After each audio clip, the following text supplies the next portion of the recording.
Hello there, mathletes. Welcome back to Math Jamboree. In this video, we have another AP Precalculus type of a question from the topic of exponential function. Let's solve it together.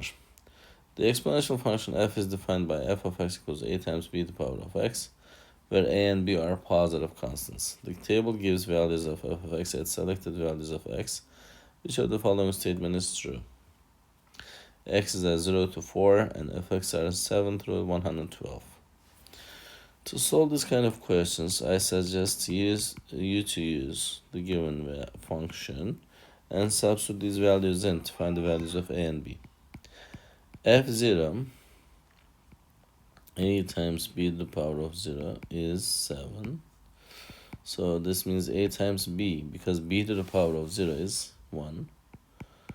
7, so a is 7.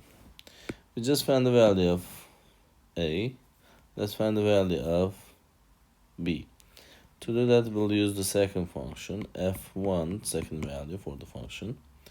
And we know the value of a, 7, b to the power of 1 gives you 14.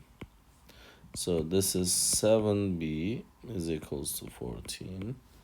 And we'll divide both sides by 7 to get the b by itself. And the b value is 2. So b is greater than 1 technically, so the answer is either b or c. As x values are increasing, the y values are also increasing. Because of that, the choice b, this is a growth function, so the choice b will be the correct answer for this question. I hope you found this video helpful. If you did, please give it a thumbs up. If you have questions or comments, you can always leave it below there. Thank you. See you next time. Bye-bye.